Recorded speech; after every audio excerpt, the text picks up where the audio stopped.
Hey, Justin here. So what we're looking at here is Coelogyne glandulosa in bloom. So there's the mother plant on the left, and I split off some divisions. That's one of the divisions on the right there. So yeah, it's in bloom again every spring. It's a pretty regular bloomer, reliable bloomer every year, and it does have a weird kind of burnt rubber type of fragrance, but it does have a fragrance nonetheless. Yeah, well, I found it to be a pretty easy one to grow. I put it into the garden in the summer, and yeah, like intermediate type of temperatures, and let it dry off a bit in the winter, but not too much. So fairly standard sort of orchid culture for a lot of orchids that like those conditions. And yeah, that's Coelogyne glandulosa. And this is another one in bloom, just opened up, Phalaenopsis lutemanniana. Very beautiful Phalaenopsis species. I think it's from the Philippines. Yeah, really nice details on that one. One of my favourite species, Phalaenopsis. I've had this plant for quite a few years, but it's not doing as well as it used to be doing, but still get a nice flower off it. And next to it, this is the Phalaenopsis pingtung bronze age. Also just opened up with quite a nice large flower.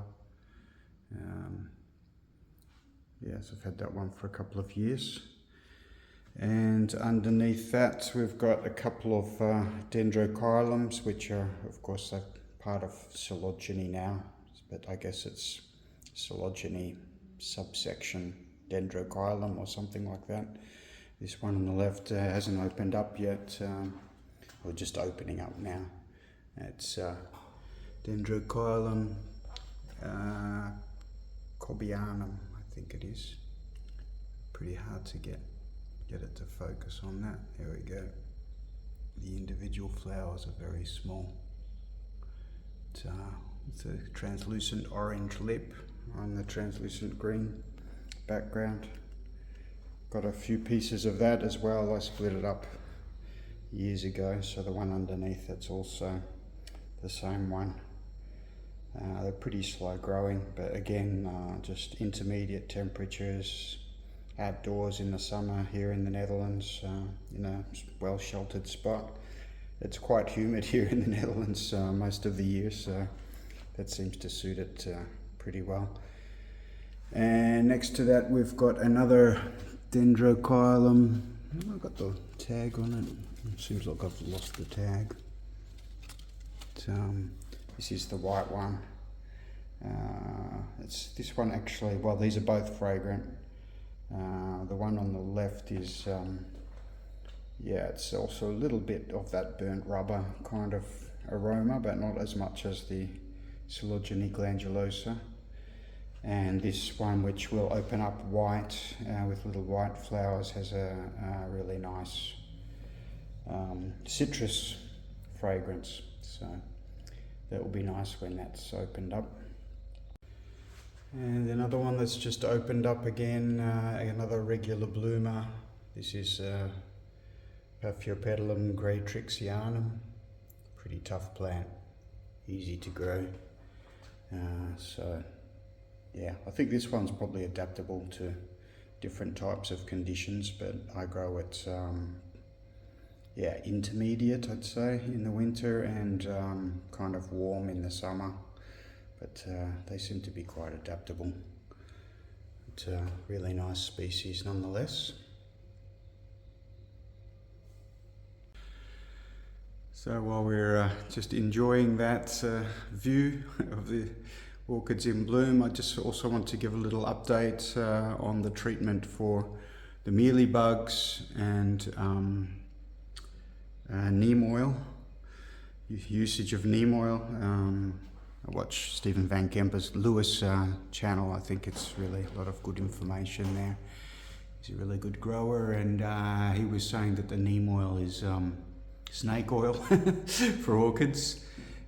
He might have a point there. I'm not too sure about it. I have been doing a trial with neem oil to see how it works, and so one of the things which actually I think Stephen not actually aware of is that neem oil has multiple different actions.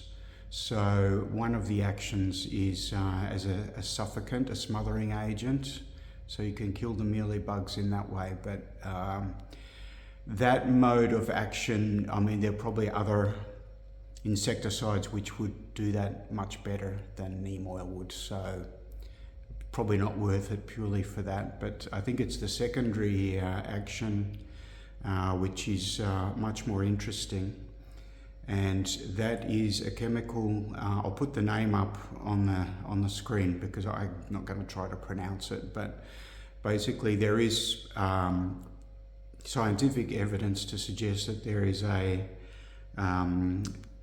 substance which when ingested by mealybugs, for instance, causes them to lose their appetite to the extent that they just starve to death. And this is a more slow acting, quite cruel I guess, but it's a more slow acting effect, so it's not going to immediately knock down your mealybugs. So if you want to use it for your mealybugs, don't expect that they'll all be immediately killed. It's something you probably need repeat applications. But that brings me on to the next topic, which is how this action works, and basically it needs to be ingested. So then the literature suggests that it's actually a systemic effect. So it can be absorbed by the roots of plants, but also by the leaves, but literally absorbed into the leaf, and then the insect ingests or is feeding on the leaf, and it's kind of gets ingested by the insect via the leaf itself. So it's not something that the mealybugs are directly ingesting. They're sucking the leaf and then they're ingesting the substance. But the next problem is that according to the research which I've done, and I'm not a scientist, but obviously just with AI searches basically, the information that it spat out suggested that orchid roots are not suitable for this effect by and large. So they're not able to absorb these neem oil and have that systemic effect via the roots of the orchid. And even worse, that oil will tend to smother the roots because orchid roots need, especially epiphytic orchids, need a lot of oxygen around the roots, and the oil will tend to smother them. So I was thinking, well, the literature suggests that you can use it as a root drench, but that's more like for lettuces and things like that, that somehow are able to absorb the oil, but orchids probably not, and probably not good for the health of your orchids. So I've decided to stop doing that, and I had noticed that some plants were not reacting very well to neem oil at the roots of the plants. But that then brings us back to the possible effect via the leaves. And well, there's no proven evidence that that would work for orchids. Again, orchids have a different physiology than a lot of other plants.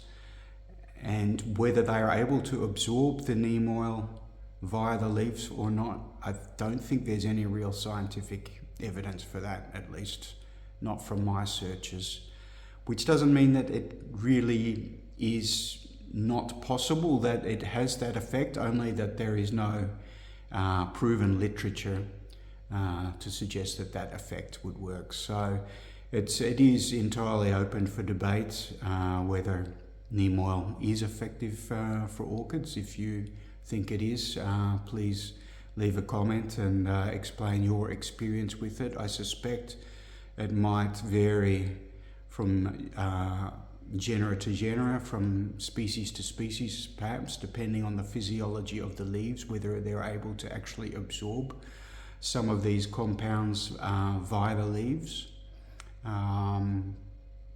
So yeah, anyway, I've still got the neem oil, so I'm going to try it as a leaf surface spray and see if it has any effect. But I'm also using other means as well, and in particular I want to show you a product which you can get in EU. Right, so this is this Sanium product is, as far as I'm aware, it's the only available systemic insecticide in the Netherlands. Does vary a little bit from country to country within the EU, and in some countries even this might not be available, but so I'm using these little, especially for the plants indoors, growing in the house in pots. You can insert a half of one of these or a whole one, depending on how big the plant is, and it's a slow release insecticide.